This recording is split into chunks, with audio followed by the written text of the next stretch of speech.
Lucius Quinctius Cincinnatus was plowing his small farm when the Senate delegation arrived. The old man was shirtless, covered in dirt, working his 4-acre plot with his own hands. He had once been a powerful patrician, but political enemies had destroyed his son and bankrupted his family. Now, he survived by farming honest work that barely kept him fed. The senators approached nervously. This wasn't how you typically greeted Rome's potential savior. Cincinnatus, they called out, "Rome needs you." He wiped sweat from his face. "I'm busy. Can't you see I'm plowing? The Aqui have trapped our army in the mountains," they explained.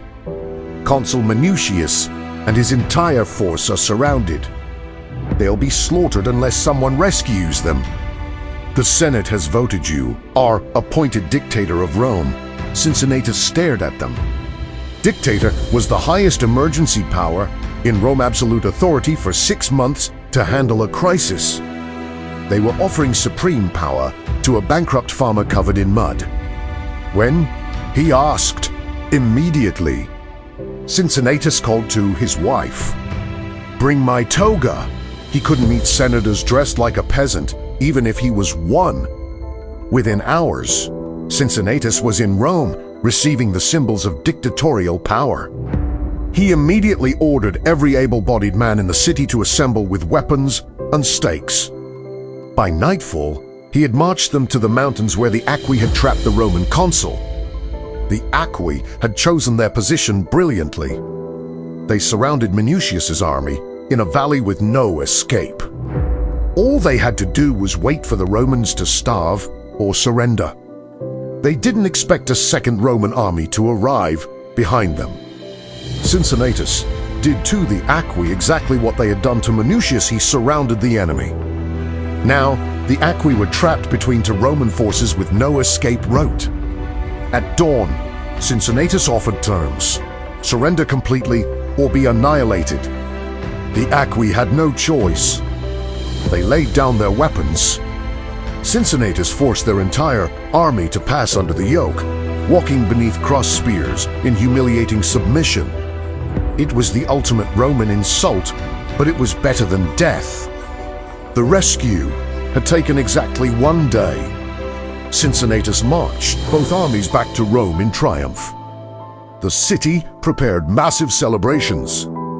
The Senate offered him honors, wealth, extended dictatorship. He could name his reward. Cincinnatus declined everything. "I have a farm to tend," he said simply. 16 days after being appointed dictator with 5.5 months of power remaining, he resigned and returned to his plow. Rome was astonished. Power was something men fought for, killed for, died for. Nobody just gave it back voluntarily, especially someone who had been unjustly impoverished. But Cincinnatus had proven something profound. He didn't want power. He had accepted it only because Rome needed him, and he abandoned it the moment the crisis ended. The story spread throughout Italy, then the Mediterranean. Here was a city that could take a poor farmer, give him absolute power, watch him save the Republic, and then see him return to poverty without complaint. What kind of people produce such citizens?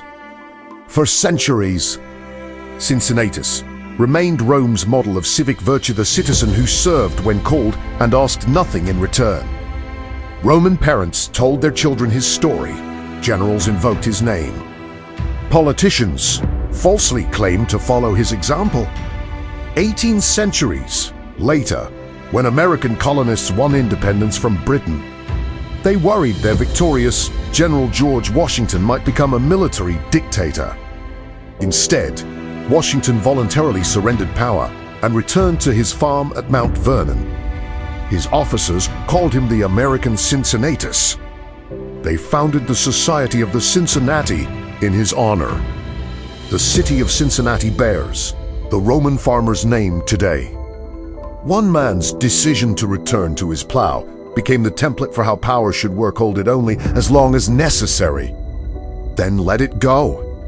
Cincinnatus proved that true strength isn't taking power. It's knowing when to put it down. The farmer who saved Rome and returned to poverty became immortal proof that the greatest leaders are the ones who never wanted to lead at all. If you enjoyed this journey through Rome's most fascinating stories, please like, share, and subscribe to our channel. We uncover the incredible tales that shaped history's stories of courage, cunning, and characters who refuse to be forgotten. Hit that notification bell so you never miss the next chapter in humanity's greatest adventure. See you in the next story.